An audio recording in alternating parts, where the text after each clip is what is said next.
High नमस्कार story time. आज चाहिँ म अलिकति मेरो बारेमा सेयर गर्छु है त।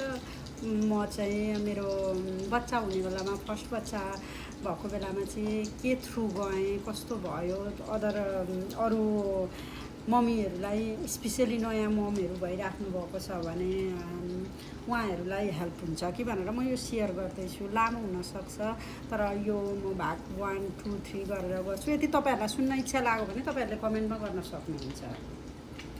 मेरो चाहिँ फर्स्ट बेबी 2017मा भएको हो। त्यति बेला चाहिँ म सोसल मिडियामा त्यति एक्टिभ पनि थिइनँ। अनि पहिला फर्स्ट एनाउन्स गर्दाखेरि भनेको सबैबाट ओभरवेल्म, सबैले oh my god so proud, so happy for you, congratulation हो त्यस्तै मात्रै आयो। त्यहाँदेखि बिस्तारो बिस्तारो फेसबुक हुँदै प्रेग्नेन्सीको पिक्चरहरू हालिन्छ नि, अब त्यस्तो हाल्दा पनि कमेन्ट यति दामी आउँथ्यो कि त आफूलाई पनि जति अप्स एन्ड डाउन भयो, जति बडी चेन्ज हुँदै गयो पनि त्यो रियलाइजै भएन। अनि यो कुरा चाहिँ जुन सबैबाट एप्रिसिएट चाहिँ तपाईँलाई कतिसम्म आउँछ, त्यो चाहिँ मेरो एक्सपिरियन्स हो। त्यो हस्पिटल नानी जन्मिनलाई हस्पिटल गएको दिनसम्म आउँछ, किनभने अहिले त सोसल मिडिया समय छ, हामी सबै थोक पोस्ट गर्छौँ जब तपाईँको नानी जन्मिन्छ होइन। अनि नानी जन्मेपछि हामी नानीको पोस्ट गर्छौँ अनि सबै एटेन्सन नानीतिर जान्छ। नानीको सो क्युट, सो राम्रो, त्यस्तोहरू कमेन्ट आउँछ।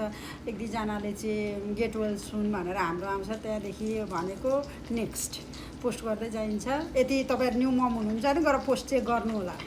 अनि नानीमा आउँछ। तर मेरोमा चाहिँ कस्तो भएको थियो भने आई वाजन्ट रेडी। म चाहिँ त्यो रेडी नै भएको थिइनँ कि एक्सेप्ट गर्न सबै मेरो एटेन्सन चाहिँ नानीतिर जान्छ भन्ने मलाई त्यो थाहा पनि थिएन। त्यो भएपछि आफूलाई लोन्ली फिलिङ हुँदो रहेछ, ओभरवेल्म्ड हुन्छ हामी। त्यो एक्सेप्ट म चाहिँ अब सबै मम्मीहरू त्यस्तो नहुनसक्छ, वेल प्रिपेयर हुन सक्नुहुन्छ, तर म चाहिँ त्यो एक्सेप्ट गर्न सकेको थिइनँ। त्यही भएर म ब्याड कन्डिसनसम्म गएँ होइन।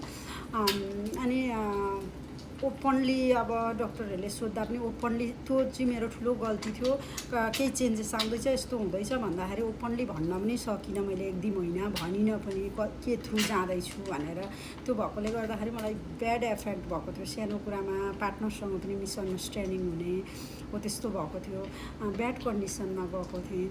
अब यो 3 मिनटको हुन आँटो। तपाईँहरूलाई अल्छी लाग्छ होला सुन्न, म तपाईँहरूलाई अरू पनि सेयर गर्छु यदि तपाईँहरूलाई सुन्न मन छ। अनि केही स्पेसली न्यू मम तपाईँहरूलाई केही जान्न मन छ भने, तपाईँहरू केही थ्रु अप एन्ड डाउन जानुभएको छ भने चाहिँ प्लिज कमेन्ट गर्नु होला। म तपाईँहरूलाई अर्को भिडियो बनाउँछु है त।